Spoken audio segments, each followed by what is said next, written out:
Hello friends, welcome on NTA net commerce by Richa.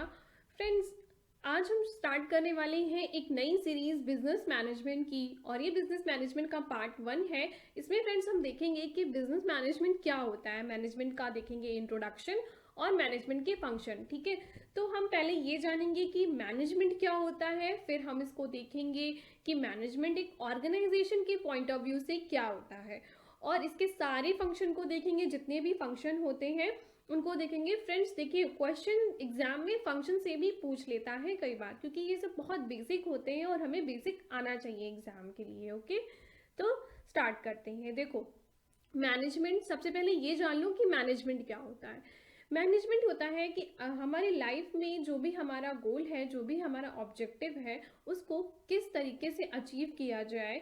जो भी available resources है, उन रिसोर्सेज का किस वे में, किस बेस्ट पॉसिबल वे में यूज़ करें, जिससे कि हमारा जो ऑब्जेक्टिव है वो अचीव हो जाए। ठीक है, तो मैनेजमेंट के लिए देख लेते हैं कि management is an art of getting things done. Management क्या है? मैनेजमेंट एक आर्ट है of getting things done through and with the people in formally organised group. ठीक है, एक ऑर्गेनाइजेशन में जो भी हमारा ऑर्गेनाइजेशन का ऑब्जेक्टिव है, वो लोगों के द्वारा हम किस तरीके से रिसोर्सेज को यूटिलाइज करें कि ऑर्गेनाइजेशन का ऑब्जेक्टिव जो है वो अचीव हो जाए। It is an art of creating an environment in which people can perform individual and cooperate toward. ठीक है, ये एक क्या करता है, एक ऐसा एनवायरनमेंट क्रिएट करता है कि लोग उस तरीके से काम करें जिससे कि ऑर्गेनाइजेशन का ऑब्जेक्टिव जो है वो अचीव हो जाए। अब इसको समझते हैं हम अपनी डेली लाइफ से। सपोज इज कि आपका जो ऑब्जेक्टिव है इस टाइम पे वो एक जेआरएफ का एग्जाम क्लियर करना है। ठीक है, आपका एग्जाम का ऑब्जेक्टिव जो है जेआरएफ है। अब इस जेआरएफ के एग्जाम को क्लियर करने के लिए आपके पास जो भी अवेलेबल रिसोर्सेज हैं, जैसे कि आपके पास आपका इम्पोर्टेंट टाइम है, ठीक है, मनी है, टेक्नोलॉजी है, बुक्स हैं, ये जो भी रिसोर्सेज हैं, उन रिसोर्सेज का हम बेस्ट वे में किस तरीके से यूज़ करें जिससे कि हमारा जो ऑब्जेक्टिव है वो अचीव हो जाए। ठीक है, तो ऑर्गेनाइजेशन भी यही करता है कि उसके पास जो अवेलेबल रिसोर्सेज हैं, जैसे कि लैंड हो गया, लेबर है, ठीक है, कैपिटल है, ये सब जितनी भी चीज़ें अवेलेबल हैं, जो भी रिसोर्सेज अवेलेबल हैं, उन रिसोर्सेज का वो किस तरीके से यूटिलाइज करे जिससे वो अपना ऑब्जेक्टिव को अचीव कर सके। बेसिकली मैनेजमेंट क्या है? जो हमने सोचा है उस ऑब्जेक्टिव तक पहुंचने के लिए जो भी रिसोर्सेज की अवेलेबल है, उन रिसोर्सेज का प्रॉपर यूटिलाइज करें और अपने ऑब्जेक्टिव पे पहुंच जाएं। ठीक है, अब मैनेजमेंट के फंक्शंस को देख लेते हैं। देखो सॉरी, मैनेजमेंट के डिफरेंट डिफरेंट राइटर ने डिफरेंट डिफरेंट फंक्शंस बताए, बट हम सभी के फंक्शन को यहाँ पे देख लेते हैं कि जितने भी फंक्शन होते हैं उन सभी को डिटेल में देख लेते हैं। तो मैनेजमेंट में क्या होता है? Planning, organising, staffing, directing, coordinating and controlling होता है। ठीक है, तो समझ लेते हैं पहले कि प्लानिंग क्या है। Planning is the future course of action. ठीक है, प्लानिंग क्या है? एक फ्यूचर कोर्स ऑफ एक्शन है for the achievement of desire result. यानी कि हमने जो भी डिजायर रिजल्ट है, जो भी हमारा ऑब्जेक्टिव है, उसके लिए प्रॉपर वे में प्लान किया जाए। ठीक है, प्लानिंग में 7 स्टेप्स हैं, देख लेते हैं कौन कौन से। तो फर्स्ट है हमारा सेटिंग दी ऑब्जेक्टिव, यानी कि जब भी हम प्लान करेंगे तो हमारा एक स्पेसिफिक ऑब्जेक्टिव होना चाहिए। एक बेस्ट ऑब्जेक्टिव, एक स्पेसिफिक ऑब्जेक्टिव हम सेट करेंगे। जैसे कि अगर अभी आपका देखें तो आपका जो ऑब्जेक्टिव है वो है जेआरएफ का एग्जाम क्लियर करना, और अगर इसको ऑर्गेनाइजेशन के पॉइंट ऑफ व्यू से देखें तो इट मे बी उसका ऑब्जेक्टिव हो सकता है प्रॉफिट या वेल्थ मैक्सिमाइजेशन या गुड क्वालिटी ऑफ प्रोडक्शन, या जो भी मतलब उसका ऑब्जेक्टिव होगा, तो एक उसका स्पेसिफिक ऑब्जेक्टिव होगा। ठीक है, एंड देन होगा डेवलपिंग दी प्रीमाइसेस। देखो, जब भी हम प्लान करेंगे तो वहां पे कुछ अजम्पशंस होंगी हमारे लिए, क्योंकि अभी ये प्लान है, ये हम प्लान कर रहे हैं फ्यूचर के लिए, यानी कि हम यहाँ पर कुछ अजम्पशंस को लेंगे कि क्या क्या चीज़ें की ज़रूरत हमें पड़ेगी या क्या हो सकता है। तो developing the premises and then identify the alternative course of business, यानी कि हम फिर देखेंगे कि इनमें से कौन कौन से ऐसे तरीके हैं जिससे कि हम अपने ऑब्जेक्टिव को अचीव कर सकते हैं। ठीक है, इसको समझते हैं। जैसे कि अगर आपका एग्ज़ाम है जेआरएफ का और आपका ऑब्जेक्टिव है जेआरएफ का, तो इसके कौन कौन से अल्टरनेटिव हो सकते हैं। जैसे कि आप अगर स्टडी करते हो तो आप बुक से पढ़ सकते हैं, ठीक है, ऑनलाइन स्टडी कर सकते हैं या कोचिंग क्लासेस ले सकते हैं, जो भी है तरीका। तो ये आपके अल्टरनेटिव्स हो गए, ठीक है। अब evaluating the course of action, अब हम इसमें से देखेंगे इन जितने भी तरीके हैं अपने ऑब्जेक्टिव को पाने के लिए, उन सभी को इवेल्युएट करेंगे कि किससे क्या बेनिफिट है, किससे क्या नुकसान है, किसमें क्या गेन है, क्या इनपुट है, क्या आउटपुट है, वो सारी चीज़ें। ऑर्गेनाइजेशन भी इसी तरीके से करता है। अगर उसका प्रॉफिट मैक्सिमाइजेशन है तो वो ये देखेगा कि हम किस तरीके से अपने प्रोडक्ट को बनाएं, या हमें अपना प्रॉफिट मैक्सिमाइजेशन रखना है तो क्या हमें कॉस्ट कटिंग करनी है, या गुड क्वालिटी प्रोडक्ट देना है, या न्यू मार्केट में जा करके देना है, या डाइवर्सिफाइड करना है। जो भी उसका तरीका हो सकता है, उन सभी तरीकों को वो देखेगी, ठीक है, और उनको इवेल्युएट करेगी। And then select the best alternative. जब आप ये सारे तरीके देख लेते हो कि आपको बुक से पढ़ना है, खुद से पढ़ना है, कोचिंग से पढ़ना है, या ऑनलाइन स्टडी करनी है, तो इन सभी में से अवेलेबल जो भी तरीके हैं, इन तरीकों में से कुछ एक तरीका आप अपना लेते हो, सेलेक्टिंग द बेस्ट अल्टरनेटिव। कि ठीक है, अगर आपने डिसाइड कर लिया कि आपको ऑनलाइन स्टडी करनी है, ठीक है, इसी तरीके से ऑर्गेनाइजेशन भी करता है। वो डिसाइड कर लेगा कि ठीक है, मुझे गुड क्वालिटी प्रोडक्ट देना है, या फिर वो डिसाइड कर लेगा मैं कॉस्ट कटिंग कर दूं तो मेरा प्रॉफिट इंक्रीज हो जाए। तो जो भी तरीका होगा वो अपने हिसाब से अडॉप्ट कर लेगा। देन इम्प्लीमेंटिंग द प्लान, अब जो हमने प्लान कर लिया उसको, जो भी हमने डिसाइड कर लिया उसको हम इम्प्लीमेंट कर देंगे, ठीक है। आज जैसे आपने डिसाइड कर लिया कि आपको ऑनलाइन स्टडी करनी है, तो अब आप उसको इम्प्लीमेंट करोगे। Sorry friends. And then follow up the action, मतलब जो भी तुमने डिसाइड कर लिया अब उसको बार बार हमें करते जाना है, मतलब फॉलो अप करते जाना है जो भी हमने प्लान कर लिया, ठीक है। अब देखते हैं प्लानिंग की इम्पोर्टेंस।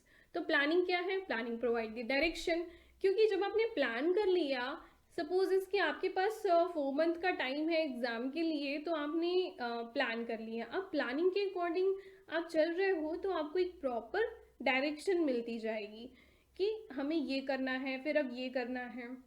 तो it reduce the risk and uncertainty. जब ऑर्गेनाइजेशन में या आपने प्लान किया है तो वहाँ पे अनसर्टेनिटी होना थोड़ा सा कम हो जाता है। हम ये नहीं कहेंगे कि बिल्कुल ही नहीं होता, बट हाँ, रिस्क और अनसर्टेनिटी हम थोड़ा कम कर सकते हैं प्लानिंग के साथ, ठीक है। फैसिलिटेट डिसीजन मेकिंग, जब आपके पास प्रॉपर प्लान होता है तो आपको ये डिसीजन मेकिंग में भी हेल्प करता है।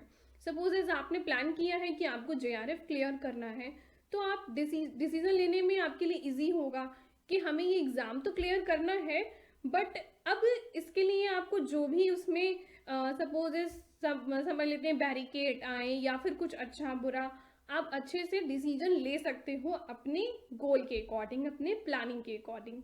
And then it reduce the overlapping and wasteful activity. जब प्रॉपर प्लानिंग होती है तो हम एक ही काम को बार बार नहीं करते, क्योंकि एक स्टेप करने के बाद फिर हम दूसरे स्टेप पे जाते हैं, फिर हम तीसरे स्टेप पे जाते हैं। जैसे कि अगर हमने अभी स्टडी कर ली, पूरे सारे सब्जेक्ट पढ़ लिए, देन हम रिवीजन करते हैं, देन हम क्वेश्चन करते हैं, फिर हम प्रीवियस ईयर क्वेश्चन करते हैं।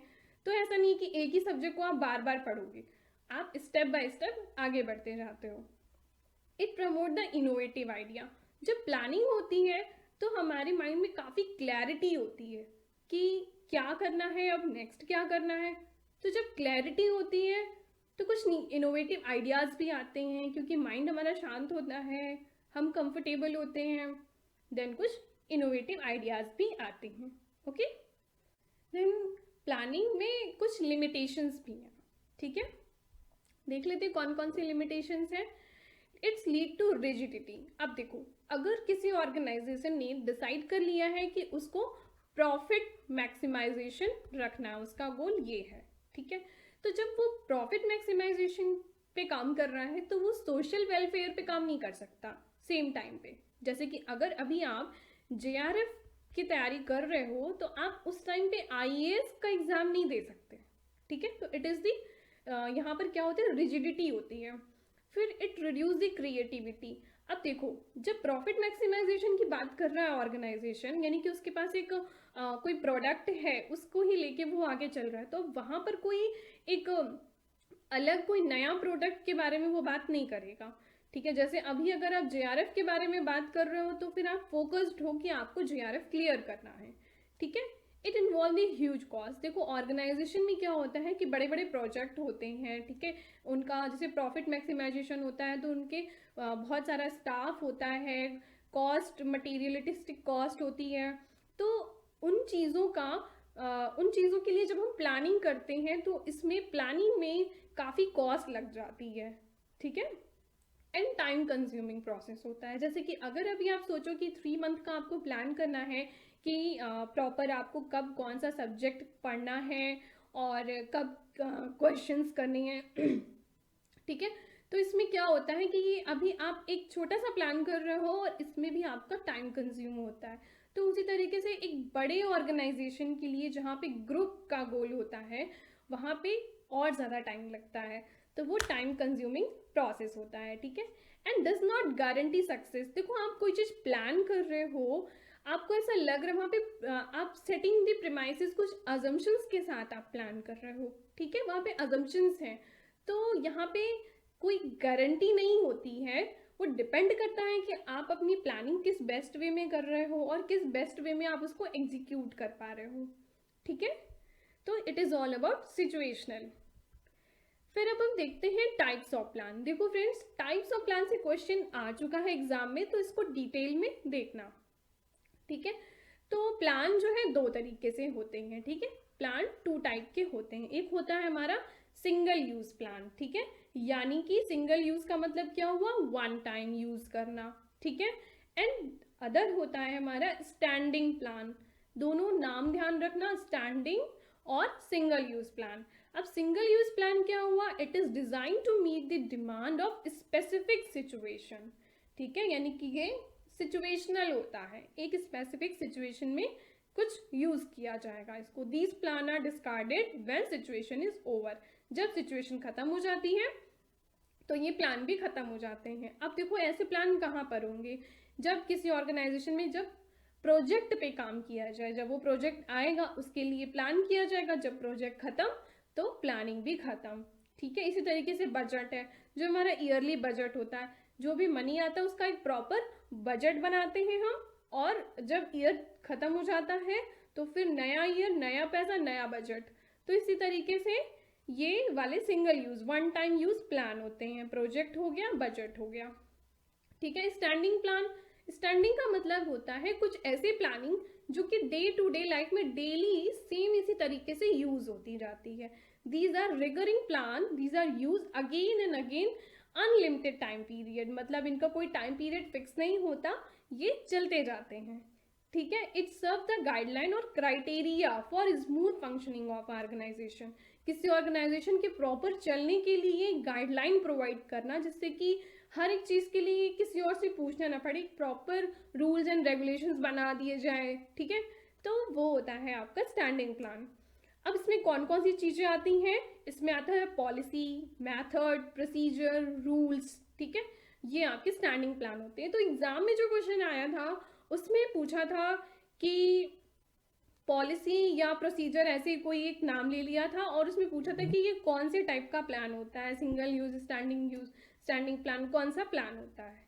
ठीक है, तो अब हमें समझ आ गया कि जो भी प्लान आप इसे समझ जाओ कि जो भी प्लान 1 टाइम यूज होगा वो आपका सिंगल यूज हो जाएगा, जो बार बार यूज करने वाले होते हैं वो स्टैंडिंग प्लान होते हैं।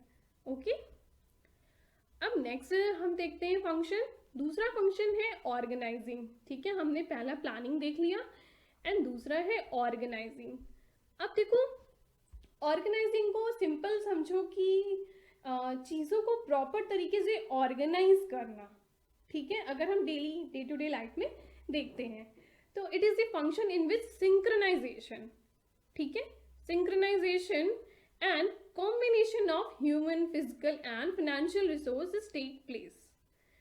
All 3 resources are important to get result, therefore organization will have to achieve the result. अब देखो जितने भी रिसोर्सेज हैं ऑर्गेनाइजेशन के पास, जैसे लैंड हो गया, लेबर हो गया, ठीक है, और कैपिटल हो गया, इन सभी रिसोर्सेज को किस प्रॉपर तरीके से ऑर्गेनाइज करना, सिंक्रोनाइज करना। जैसे कि कभी आपके पास जो कैपिटल है वो कैपिटल ऐसा ना हो कि आपकी इन्वेंट्री ज़्यादा हो जाए, ठीक है, ऐसा ना हो कि लेबर का टर्नओवर रेशियो ज़्यादा है, या फिर लेबर अवेलेबल है तो हमारे पास रॉ मटेरियल नहीं है प्रोडक्शन के लिए, तो ऐसा ना हो। इन चीज़ों को प्रॉपर सिंक्रोनाइज करना, जब लेबर है तब हमारे पास रॉ मटेरियल्स, मशीनरी, सारी चीज़ें अवेलेबल होनी चाहिए। तो सिंक्रोनाइजेशन इज द ऑर्गेनाइजिंग, ठीक है। देन हम देखते हैं ऑर्गेनाइजिंग के कुछ स्टेप्स, ठीक है। ऑर्गेनाइजिंग में 4 स्टेप होते हैं। Identification and division of work, मतलब हम देखेंगे कि कितने जितने भी काम हैं उन सभी काम को आइडेंटिफाई करके हम उनको डिवाइड कर देंगे, यानी कि क्या कर देंगे, उनका डिपार्टमेंटलाइजेशन कर देंगे। जैसे कि मार्केटिंग मैनेजमेंट को मार्केटिंग मैनेजमेंट के लिए उसका काम डिपार्टमेंट बना दो, ठीक है। ह्यूमन रिसोर्स के लिए ह्यूमन रिसोर्स का एक डिपार्टमेंट हो जाएगा, प्रोडक्शन के लिए प्रोडक्शन मैनेजमेंट हो जाएगा, ठीक है। तो अलग अलग हम डिपार्टमेंट बना देंगे। And then assignment of duty, अब देखो इनकी जिस डिपार्टमेंट की जो ड्यूटी है उसको वो सौंप देना है, यानी कि ह्यूमन रिसोर्स मैनेजमेंट क्या करेगा, यहाँ पे क्या होना चाहिए भी, स्टाफ का प्रॉपर मैनेजमेंट वो देखेगा, ठीक है। प्रोडक्शन का क्या है कि जो हमने इनपुट और आउटपुट का पूरा जो प्रोसीजर होता है उसको वो देखेगा। एंड मार्केटिंग मैनेजमेंट क्या है कि जो भी मार्केट में क्या चल रहा है, कस्टमर को क्या चाहिए, किस तरीके से मार्केटिंग एक्टिविटीज़ करनी है, वो मार्केटिंग मैनेजमेंट देखेगा। तो उसके लिए उसकी ड्यूटी असाइन कर दो। And then establishing the reporting relation, मतलब कि जो भी इनको हमने दिया है, जिम्मेदारी जो दी गई है वो जिम्मेदारी इनको रिपोर्ट करनी है, ठीक है, अपना रिजल्ट बताते जाना है, टाइम टू टाइम कोऑर्डिनेट करना है, ठीक है। This is all about the organising.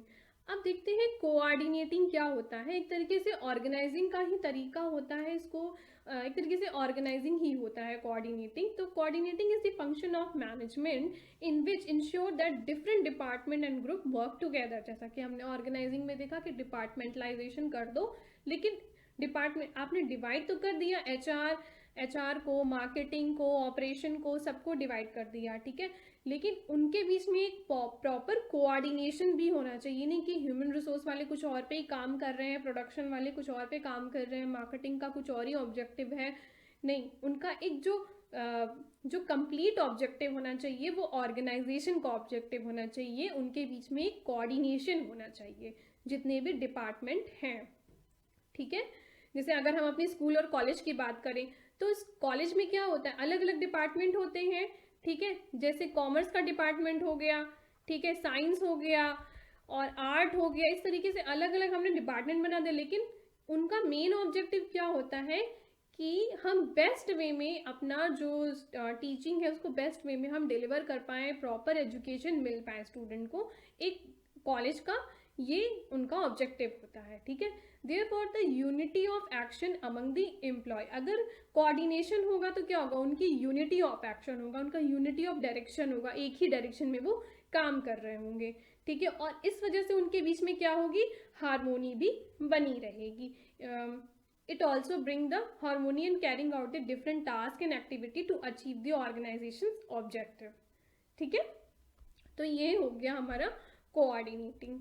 And then है नेक्स्ट स्टाफिंग। देखो स्टाफिंग क्या है, आप नाम से समझ रहे हो ना, स्टाफिंग मतलब कि स्टाफ को फुलफिल करना, people with the right skill, knowledge and ability to fill the structure, यानी कि हमें वहाँ पर उन लोगों को, किसी भी ऑर्गेनाइजेशन में कहीं पे स्किल लेबर की ज़रूरत है, अनस्किल्ड लेबर की ज़रूरत है, या किसी मशीन को चलाने के लिए पर्टिकुलर नॉलेज स्किल की ज़रूरत है, तो उस तरह की जहाँ पे जिस इंसान की ज़रूरत है, जिस ह्यूमन रिसोर्स की प्रॉपर वे में ज़रूरत है, उनको अवेलेबल कराना। People are or an organisation are the most important resources because people are either create or undermine or organisation's reputation of quality of both product and service. देखो किसी भी organisation की जो रेपुटेशन है वो डिपेंड करती है कि उसका प्रोडक्ट कैसा है और उसकी सर्विस, अगर वो सर्विस प्रोवाइड करने वाली है तो उसकी सर्विसिंग बेस्ट होनी चाहिए। अब उसका जो प्रोडक्शन है या सर्विसिंग है दोनों ही डिपेंड करता है हमारे ह्यूमन रिसोर्स पे। तो अल्टीमेटली स्टाफिंग हमारा जो होता है सबसे ज़्यादा इम्पॉर्टेंट रिसोर्स होता है, जो वर्कफोर्स होता है सबसे ज़्यादा इम्पॉर्टेंट होता है। उसको हम बेस्ट वे में कि प्रॉपर कौन कहाँ पे हमें skilled, unskilled, semi skilled worker की ज़रूरत है, उस तरीके से हम उसको प्रॉपर अवेलेबल कराएं। ठीक है। स्टाफिंग के कुछ स्टेप्स होते हैं। स्टाफिंग क्या होता है? The process of filling the post and keep them fill it. Simple, इसको ये याद रखना कि स्टाफिंग क्या है, जो भी पोस्ट है उनको फिल रखना और हमेशा उनको फिल अप रखना। ठीक है। अब देखो इसमें पहला स्टेप क्या है, establishing the man power requirement. Staffing कैसे होगा, पहले हम ये जानें कि हमें कहाँ कहाँ पर मैन पावर की ज़रूरत है ऑर्गेनाइजेशन में। सपोज जैसे हमें प्रोडक्शन में ज़रूरत है, मार्केटिंग में, सेल्स में, कहाँ पे ज़रूरत है उसको हम बताएं। देन क्या करना है, हमें रिक्रूटमेंट करना है उनका। ठीक है। अब रिक्रूटमेंट का प्रोसेस क्या है वो हम लोग ह्यूमन रिसोर्स मैनेजमेंट वाले सब्जेक्ट में देखेंगे, लेकिन इसमें देखते हैं स्टाफिंग क्या है। तो रिक्रूटमेंट होगा, रिक्रूटमेंट के बाद उनका सिलेक्शन होगा। ठीक है। सिलेक्शन के बाद क्या है, प्लेसमेंट ओरिएंटेशन की बात करेंगे, यानी कि फर्स्ट डे जब आप जाते हो जॉब पे तो उनका उसका प्लेसमेंट ओरिएंटेशन होता है कि कौन कौन से, जैसे उनको रूल्स एंड रेगुलेशंस बताए जाते हैं, कुछ फाइल पेपर्स पे साइन कराए जाते हैं। ये तरीके, इस तरीके से एक ओरिएंटेशन प्रोग्राम होता है जहाँ पे कंपनी के बारे में उनको बताया जाता है। देन ट्रेनिंग एंड डेवलपमेंट, उसके बाद आपका आता है ट्रेनिंग एंड डेवलपमेंट। फिर आता है परफॉर्मेंस अप्रेजल। अब जैसे जैसे आप काम करते जाते हो फिर उस बेसिस पे आपकी पास्ट जो भी परफॉर्मेंस होती है उसके बेसिस पे आपका परफॉर्मेंस अप्रेजल होता है, या मतलब ये कह लो कि प्रमोशन होता है। ठीक है।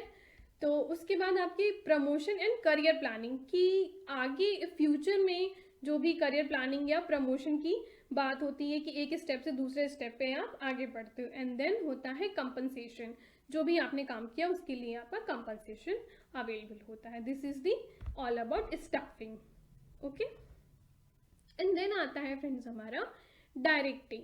तो डायरेक्टिंग क्या है, directing is the process of instructing. आपको पता है ना, डायरेक्शन देना, किसी को डायरेक्शन देना, गाइडलाइन प्रोवाइड करना। अब हम गाइडलाइन कैसे प्रोवाइड करेंगे, it is the process of instructing, guiding, communicating, inspiring the people. In the field of management, direction is said to be those activities which are designed to encourage, ठीक है, which are designed to encourage the subordinate to work effectively and efficiently।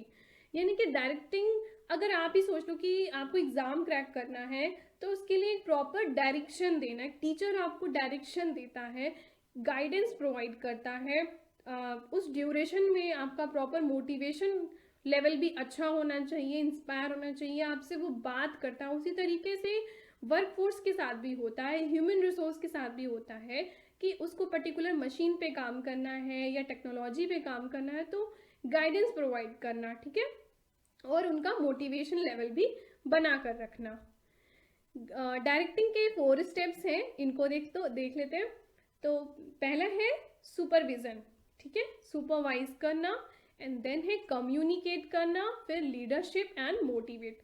ठीक है। अब देखो यहाँ पे direction में क्या हुआ, हम सुपरवाइज करेंगे यानी कि गाइडेंस प्रोवाइड करेंगे, फिर उनसे बात करेंगे।